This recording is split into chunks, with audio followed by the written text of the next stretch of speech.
Hello guys, magluluto ako ng bangus na sabaw guys. Sabaw lang siya guys, pero hindi siya maasim kasi hindi siya sinigang din na bangus kasi hindi rin ako mahilig sa sobrang asim guys. Pero lalagyan natin siya ng konting pampaasim lang din. Yan, kaya samahan niyo ako guys magluto para sa aming tanghalian. Bangus na may kangkong. Ayan guys. Siyempre guys, unahin natin ang bawang sibuyas. Di man kumpleto ang atong sabaw kung may bawang at saka sibuyas guys. Hindi yun masarap. Ayan, kalagyan natin ng bawang at saka sibuyas. Imikos-mikos lang siya guys. Isunod na natin ang isdang bangus. Ayan guys. Di man jud ko ganahag ka ng sabaw nga aslom bitaw guys, ng aslom nga sabaw di jud ko ganahag aslom.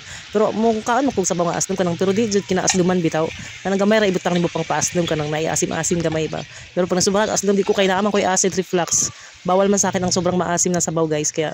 Pero ganahan jud kog sabaw kay kani mga taga Buholan na kay hilig man jud nig sabaw ni mga taga Bohol na manggugwapa. Wow, gwapa sana ay gwapa. Nanapod ka gigopahan napod ka sa imong kaugalingon. Bilingon. Bitaw guys no buutan jud ko pagka mama guys worth it sa akin ang mga anak ko guys kay buutan asam sila ni mga buutan nga inahan talagsa ra man ni galaba pa jud ko habang nagluluto oh. Ikot-ikot aga akong labahan guys mamaya babalawan ko yan pag hindi na mainit sa labas sobrang init ngayon guys. Kay tayo mga nanay walang katapusan ang trabaho sa bahay talaga. Ayan, kami ingin nating bana ayahay ta. Kasi sila ayahay kita sa gawas kita na sa balay. Kabilang kadra ba dayta, di ba? Comment nga diyan mga sisikoy. Kabilang kadra ta maghapon. Palit sa kog magic sarap guys kay nakalimot ko. Palit og magic sarap.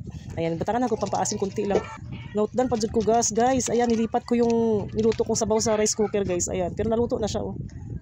Kay naluto naman ang atong sabaw guys no. Sa may huwat mo kaon ako kay basig kabuhi na pug ko. Kaon na mo basig mo tukaran yung kabuhi ha.